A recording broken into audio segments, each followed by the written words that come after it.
नमस्कार, चौपाल चर्चा कार्यक्रम में आपका स्वागत है। मैं हूं आपके साथ सौरभ शर्मा। किसान भाइयों, चौपाल चर्चा कार्यक्रम आपका अपना कार्यक्रम है जिसमें हम गांव-गांव जाते हैं, चर्चा करते हैं सरकारी योजनाओं की, किस तरीके से हमारे किसान भाई योजनाओं का लाभ ले रहे हैं। आपको बता दें, इस वक्त हम मौजूद हैं राजस्थान के जिला करौली के गांव शेरपुर में, जिसका ब्लॉक पड़ता है हिंडौन। आप देख सकते हैं इस वक्त हम मौजूद हैं बाजरे की फसल में। आप देख सकते हैं कितनी अच्छी खेती हो रही है बाजरे की। हमारी मौजूदा सरकार भी मोटे अनाज को बढ़ावा दे रही है और हमारे किसान जो हैं, जो जिला करौली के, वो बाजरे की फसल को लेके एक अच्छा लाभ की प्राप्ति कर रहे हैं। हमारे साथ मौजूद हैं यहाँ पे जो किसान हैं जिनका एक खेत है। आइए जानते हैं वो किस तरीके से बाजरे की फसल को लेकर लाभ की प्राप्ति कर रहे हैं। जी, आप बताएं, जो बाजरे की फसल आपने लगाई है, इसमें आपको क्या लाभ मिलता है? इस फसल में ये लाभ मिलता है कि कम पानी में और कम लागत में पैदा होती है और इससे बहुत लाभ हैं। ये इससे ज़्यादा महंगी बिकती है, बाजार में बेचते हैं। कितना समय हो गया लेते हुए बाजरे की फसल? 20 साल। 20 साल से ले रहे हैं। बाजरे की फसल लाभकारी है।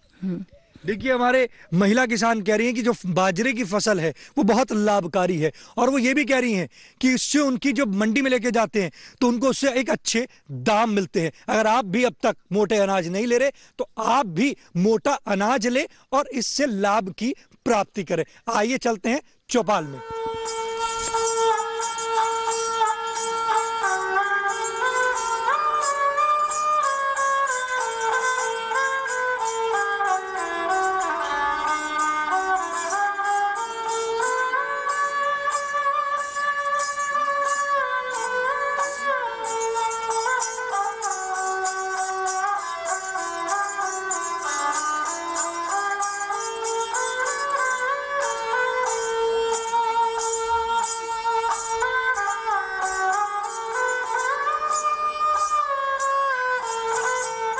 जोरदार तालियों के साथ कार्यक्रम की शुरुआत करते हैं। इस वक्त हम मौजूद हैं राजस्थान के जिला करौली के गांव शेरपुर में। आज हम बात करेंगे राष्ट्रीय कृषि विकास योजना के अंतर्गत पशुपालन के बारे में। हमारे बीच में कृषि विज्ञान केंद्र जिला करौली के विशेषज्ञ मौजूद हैं। आइए जानते हैं राष्ट्रीय कृषि विकास योजना क्या है। राष्ट्रीय कृषि विकास योजना एक भारत सरकार की महत्वाकांक्षी योजना है। यह सन 2007 में शुरुआत हुई थी 11वीं पंचवर्षीय योजना के अंतर्गत। इसमें जो वार्षिक वृद्धि दर है उसको 4% ले जाने के लिए इस योजना की शुरुआत की थी। यह योजना 100% भारत सरकार द्वारा वित्तीय पोषित है। इस योजना के माध्यम से जो राज्य सरकार हैं उनको वित्तीय सहायता दी जाती है। 12वीं पंचवर्षीय योजना में 2012 से 17 के बीच में इस योजना में 60% केंद्र का हिस्सा, 40% राज्य का हिस्सा है। इसमें से इस योजना के अंतर्गत कृषि, पशुपालन, मत्स्य पालन, मुर्गी पालन को बढ़ावा देने के लिए, किसानों को समृद्ध करने के लिए इस योजनाओं को कृषि विश्वविद्यालय के माध्यम से, राज्य सरकार के कृषि विभाग के माध्यम से, राज्य सरकार के पशुपालन विभाग के माध्यम से, जो भारत सरकार के जो केंद्रीय संस्थान उनके माध्यम से इस योजना का इम्प्लीमेंट किया जा रहा है। इस योजना के माध्यम से कृषि विकास दर को बढ़ावा देना हमारा मुख्य उद्देश्य है। देखिए, कितनी अच्छी जानकारी दी हमारे विशेषज्ञ ने आपको बताया राष्ट्रीय कृषि विकास योजना के बारे में। हमारे बीच में किसान भाई मौजूद हैं। आइए जानते हैं। जी, आप बताएं, ये बताइए कि आप पशुपालन करते हैं? जी। पशुपालन में क्या क्या कर रहे हैं? पशुपालन में क्या क्या कर रहे हैं? भैंस हैं अपनी, उनको रखते हैं और उनको तो जो पशुपालन आप कर रहे हैं, आपको उससे अच्छी आमदनी हो रही है? हाँ, ठीक हो रही है आमदनी। तो आमदनी क्या है उसमें, ये भैंस हमारी खराब निकल गई सब। तो इसके लिए हमारे विशेषज्ञ बैठे हैं, सवाल कर सकते हैं? हाँ, बिल्कुल करें। सवाल करें। सवाल तो यही है साहब कि शरीर निकल रहा है भैंसों का। ज़्यादा बीमारी हमारे यहाँ शरीर निकल रहा है भैंसों, शरीर निकल रहा है। बिल्कुल सामई है तो, और ब्याह गई है जब वो निकल रहा है, ब्याने के बाद भी और वैसे भी निकलता है। देखिए, हमारे किसान भाई का हमारे विशेषज्ञ से सवाल है कि एक विशेष परेशानी उनको देखने को आ रही है कि उनके जो जैसे भैंस है उनका जो शरीर है वो निकल रहा है। सर जैसे हमारे किसान भाई कह रहे हैं कि उनकी जो भैंस है सामान्य तौर पर भी अगर हम बात करते हैं अगर ज्ञापन हो गई है उसके बाद भी अगर देखा जाए तो उनका शरीर निकल रहा है, तो इसके बारे में आप क्या बताना चाहेंगे? मैं ये कहना चाहूँगा कि जैसे किसान भाई ने बताया मुझे कि पशुओं के अंदर शरीर बाहर निकलने की समस्या है। इस समस्या का जो समस्या है ये क्यों होती है मैं आपको बता देता हूँ। ये समस्या एक तो वातावरण के अंदर जो मौसम का परिवर्तन होता है उसकी वजह से होती है। दूसरा कारण इसका है कि हम अपने पशुओं को संतुलित आहार नहीं दे पाते हैं, उसकी वजह से होते हैं। तो इससे बचाव करने के लिए सबसे इम्पॉर्टेंट चीज़ है कि अपने जो पशु हैं उनको जो चारा पानी आप जो देते हैं उनको एक संतुलित आहार में दें कि कितना हमको हरा चारा देना है, कितना हमको सूखा चारा देना है और कितना पानी पिलाना है, कितना उनको नमक देना है। जब तक इसके बारे में जानकारी नहीं होगी तो उसमें समस्या आ सकती है। तो मैं तो कहूँगा कि आप जो अपने संतुलित आहार जो आप तुमको देना है उसके अंदर ध्यान रखना है कि हमको चारा पानी जो हरा चारा देना है वो कितना देना है, कि वो हरा चारा जो हम लोग देते हैं वो 33% आपको हरा चारा मिलाना है और 73% जो है 77% जो है वो सूखा चारा मिलाना देना है। और सबसे इम्पोर्टेंट चीज़ क्या है कि पोषक तत्वों की कमी होती है, तो पोषक तत्वों की कमी के लिए आप जो है मिनरल मिक्सचर या न्यूट्रिशन देने की कोशिश करें। देखिए कितनी अच्छी जानकारी दी। अगर आपके भी पशुओं में ये समस्या आ रही है तो आप अपने निकटम पशु चिकित्सा अधिकारी से संपर्क कर लाभ की प्राप्ति कर सकते हैं। हमारे बीच में और भी किसान भाई मौजूद हैं, आइए जानते हैं। जी आप बताएं क्या सवाल करना चाहते हैं? पशुपालन के बारे में मैं जो है पूछना चाहता हूँ, डॉक्टर साहब भी है यहाँ पर, कि जो अपन के जो पशु पालते हैं, अपन गाय है भैंस है, चाहे हम कृत्रिम गर्भाधान कराएं या उस पशु को सांड के पास या पाड़ा के पास ले जाएं, उनमें से 50% जो है खाली निकलती हैं, वो ज्ञावन नहीं निकलती हैं। इस समस्या का समाधान अब किसान को वो सारे पशु जो गर्भधान नहीं कर पाते हैं उनको सबको बेचना पड़ता है। 1 लाख की भैंस 20,000 में बेचनी पड़ती है। ये सबसे बड़ी समस्या है। दूसरी बात, हमने सुना है, अखबार में पढ़ा है, टीवी पढ़ा है कि गाय के लिए एक ऐसा सीमेंस आ रहा है, सीमेन, जो 90% उससे बछियाई पैदा होंगी। तो ये कब तक आ रहा है? इससे ये आवारा पशु हैं जो सांड घूमते हैं उससे भी निजात मिलेगी और किसान को उससे बहुत फायदा होगा। देखिए हमारे किसान भाई का हमारे विशेषज्ञ से 2 सवाल है। पहला सवाल ये है कि अगर कृत्रिम गर्भाधान करते हैं तो हमारी जो बच्चियां है वो गर्भवती नहीं हो पाती है, तो उसके लिए वो क्या कर सकते हैं? जैसे किसान भाई ने बताया कि हम लोग किसान पशुपालक जो है कृत्रिम गर्भाधान कराते हैं या पाड़ा के पास नेचुरल सर्विस कराते हैं तो वो रोक नहीं पाती है या प्रेग्नेंट सामने नहीं हो पाती है। तो उसका जो मेन कारण है या सबसे बड़ा है कि हमको पशु का जो ताप में आती है, हीट में आती है, उसको सही समय पर पहचानना। कि पशुपालक क्या होता है कि जैसे उसको जानकारी नहीं होती है तो वो ये पहचान नहीं पाता है कि उसको कृत्रिम गर्भाधान कब कराना चाहिए। तो मैं बताना चाहूँगा कि जो कृत्रिम गर्भाधान है, जैसे आपका पशु ताप में आता है तो ताप में आने के बाद आप ताप के लक्षण देखेंगे। लक्षण देखने के बाद आप कृत्रिम गर्भाधान अपने नज़दीकी अस्पताल में जाएंगे। तो आपको ध्यान रखना है कि जब भी ताप में पशु आए उसके 12 घंटे के बाद उसको आप पशु को आप कृत्रिम गर्भाधान कराएं। अगर ये कैसे पता चलेगा कि पशु जो है ताप में आ चुका है? पशु जो ताप में आता है तो उसके लक्षण होते हैं कि बार बार पेशाब करना, पूंछ का उठाना और एकदम साफ जो पतली जेरी म्यूकस जैसे जो है डिस्चार्ज देना। उससे हम पशुपालक जो है पहचान सकता है कि पशु ताप में है कि नहीं है। कई बार पशु जो होते हैं वो साइलेंट हीट में भी होते हैं कि केवल अपने लक्षण को है सो शो नहीं कर पाते हैं।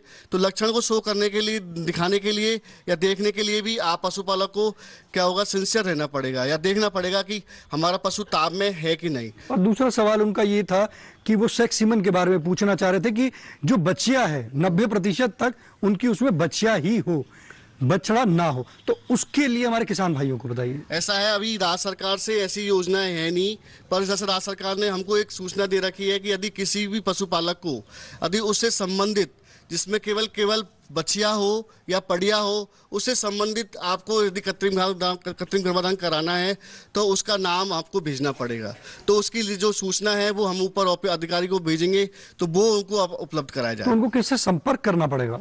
वो नजदीकी पशु अस्पताल में जाके हमको बताना पड़ेगा, तब आएगा। देखिए, आप नजदीक पशु अस्पताल में जाकर संपर्क कर सकते हैं। अगर आप भी चाहते हैं कि आपको बछिया ही चाहिए, बछड़ा नहीं चाहिए, तो आप हमारे निकटम पशु चिकित्सा अधिकारी से जाकर भी संपर्क कर सकते हैं। चौपाल चर्चा कार्यक्रम में वक्त हो चुका एक छोटे से ब्रेक का। ब्रेक के बाद जानेंगे राष्ट्रीय कृषि विकास योजना के अंतर्गत पशुपालन के बारे में।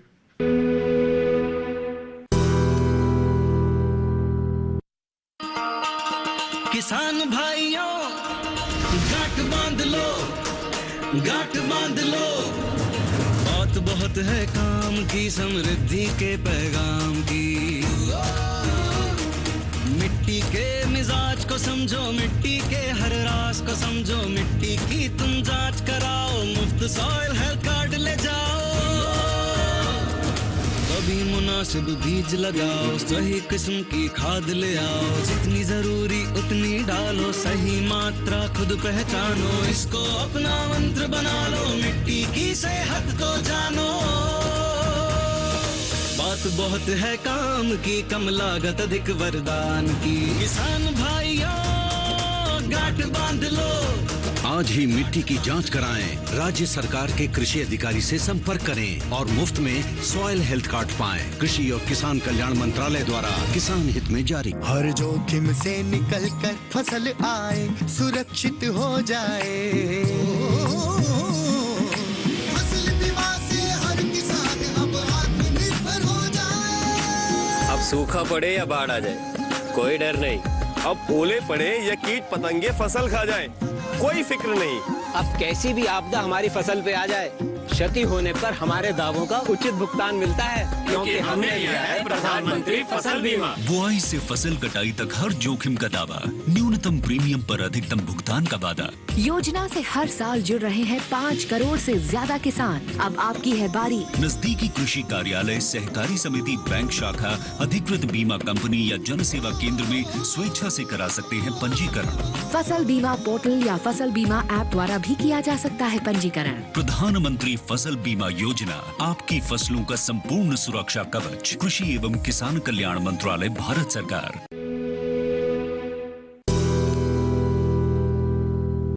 ब्रेक के बाद आपका स्वागत है गांव शेरपुर की चौपाल चर्चा से। आज हम बात कर रहे हैं राष्ट्रीय कृषि विकास योजना के अंतर्गत पशुपालन के बारे में। हमारे बीच में किसान भाई मौजूद हैं, आइए जानते हैं। जी, आप बताएं क्या सवाल करना चाहते हैं? सवाल ये, किसान की जो बाजरे की फसल है उसमें ना जो बालियां होती है ना, उसमें पूरी गिड़ार लग जाती है और पूरा फसल बाजरे की जो चट कट जाती है। एक तो वो है, एक पूरा वो है फड़का रोग है जो नीचे से ऊपर तक पूरा बाजरा की जो पत्ते हैं ना वो सब खत्म कर देती है। देखिए, हमारे किसान भाई के 2 सवाल हैं कि एक गडार रोग और फड़का रोग जो है वो उनकी फसल में लग जाता है, उसको किस तरीके से निदान पा सकते हैं। हमारे बीच में विशेषज्ञ मौजूद हैं, आइए जानते हैं।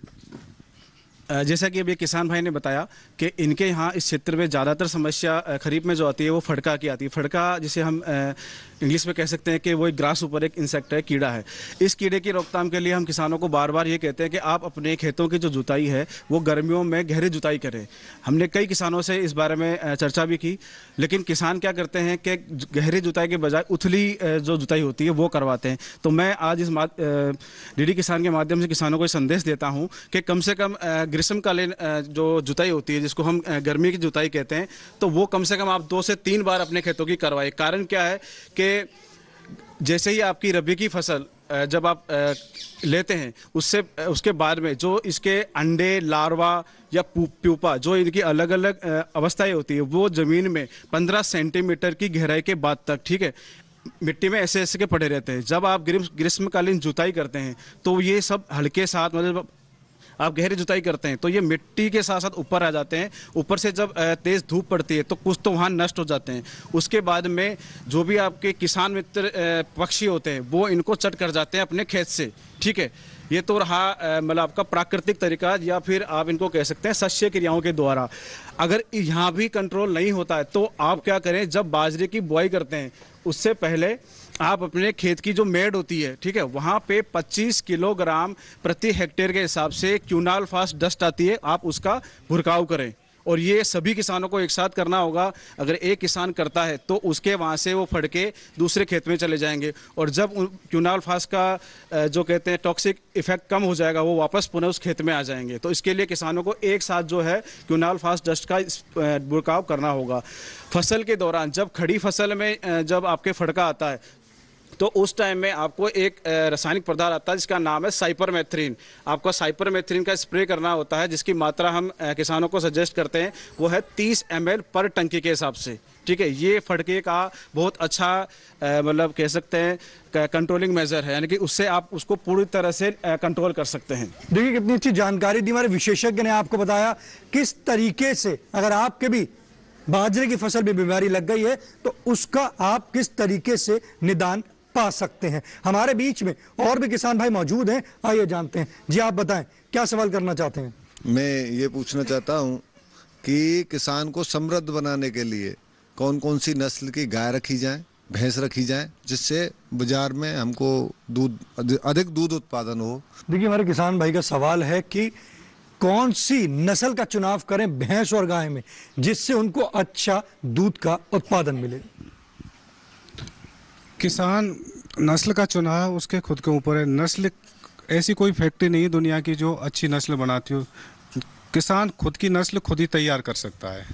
जैसे हमारे इस क्षेत्र में ज़्यादातर भैंस पालन करते हैं लोग, लेकिन उनको ये पता नहीं कि जैसे पशु में जब ब्याता है तो उसके जो बच्चा होता है उसमें 50% गुण माँ के होते हैं, 50% गुण पिता के होते हैं।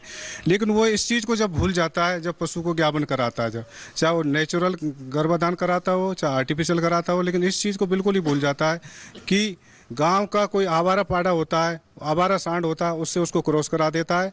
हो सकता है उसमें पहले से ही कोई इन्फेक्शन हो, वो ट्रांसफ़र हमारी गाय या भैंस में कर दे। तो उसको यही पता नहीं उसकी माँ ने कितना दूध दिया, उसकी दादी ने कितना दूध दिया, उस नर का कोई रिकॉर्ड नहीं रहता जबकि माँ का रिकॉर्ड रहता है। तो उस उल्टा हमारी नस्ल सुधरने की बजाय हमारी नस्ल बिगड़ जाती है। दूसरा क्या होता है कि भैंसों में सबसे हमारे इस क्षेत्र में सबसे अच्छी नस्ल है मुर्रा, लेकिन हमारे यहाँ करीब 70% तक जो नस्लें वो प्योर है, लेकिन उससे ये शुद्धता की ये गारंटी नहीं रहती है कि हम जिस पाड़े से उसको क्रॉस करा देते हैं, हमने जहाँ से खरीदी वहाँ से तो मुर्रा खरीदी, लेकिन हो सकता है हम उसको बिगाड़ देते हैं। इसके जिम्मेदार हम खुद रहते हैं। गायों में यहाँ गाय पालन का इतना ज़्यादा शौक नहीं है लोगों को, क्योंकि गायों का दूध कम लाइक करते हैं। गायों का दूध पतला रहता है, गाय के दूध में फैट % भैंस की तुलना में कम रहती है। यदि हमें दूध का विक्रय करना, बाजार में दूध विक्रय करना है, तो उसके लिए हमें गाय और भैंस, 2 भैंस या 1 गाय रखना चाहिए। चौपाल चर्चा कार्यक्रम में वक्त हो चुका है एक और छोटे से ब्रेक का। ब्रेक के बाद जानेंगे शेरपुर की चौपाल चर्चा से किसान भाइयों के और भी सवाल।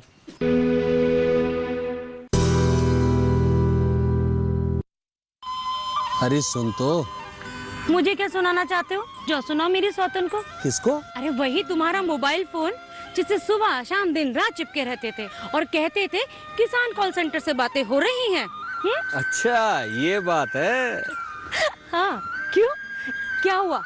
अब बात नहीं होती क्या? अब तो झट से बात हो जाती है। ऐसा क्या?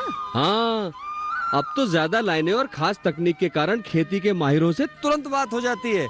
और अगर कभी लाइन व्यस्त हो तो अपनी समस्या फोन पर रिकॉर्ड करा दो, वहाँ से फोन आ जाता है और समस्या की हल का मैसेज भी आ जाता है। ये देखो आ गया। अरे वाह, इसका मतलब इंतजार की घड़ी अब खत्म। हाँ। तभी मैं सोचूं कि आजकल मुझ पर इतना प्यार क्यों आ रहा है। कृषि संबंधी समस्याओं का अपनी भाषा में तुरंत हल पाने के लिए पूरे भारत में किसी भी फोन से हेल्पलाइन नंबर पर संपर्क करें। किसानों का दोस्त किसान कॉल सेंटर।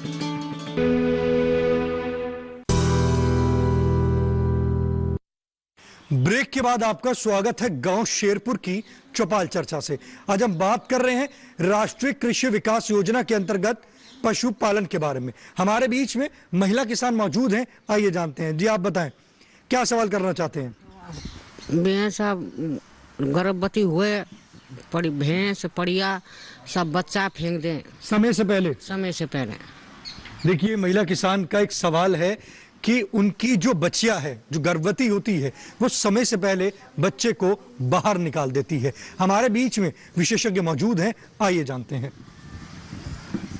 जैसा महिला पशुपालक ने बताया कि उनके पशु के अंदर गर्भपात हो जाता है, उसके कई सारे कारण होते हैं। एक तो वातावरण के अंदर जो परिवर्तन होता है उसकी वजह से भी हो सकता है।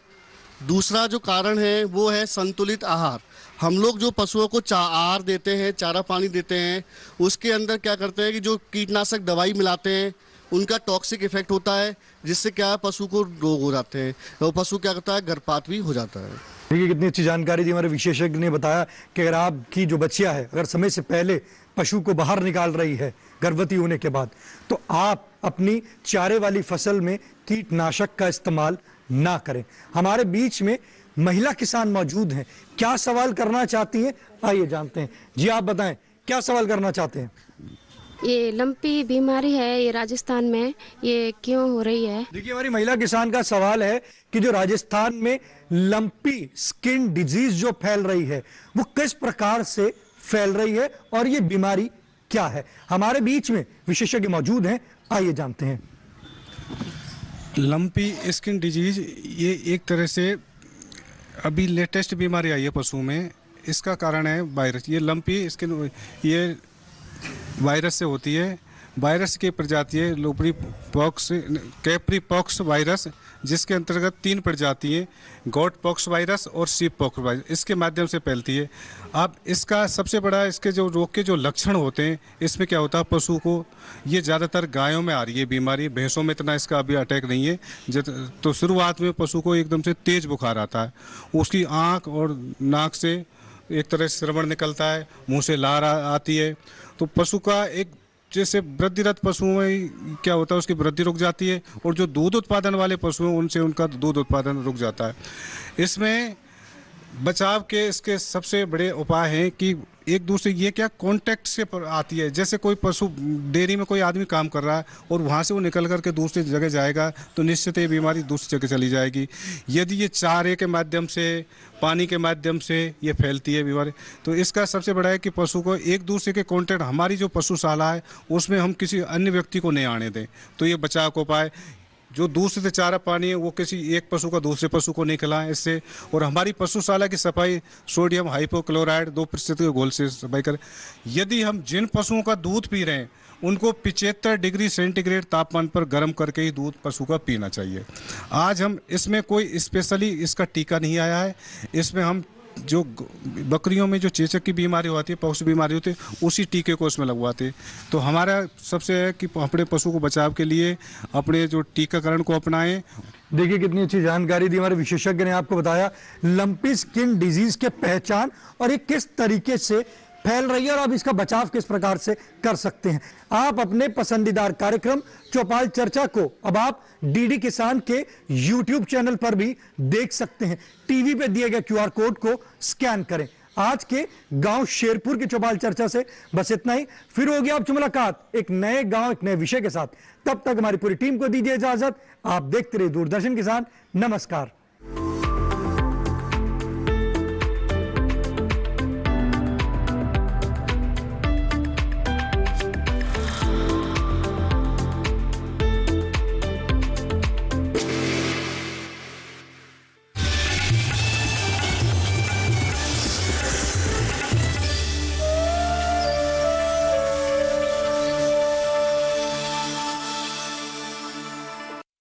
और अगला गाना विवेक की फरमाइश पे ये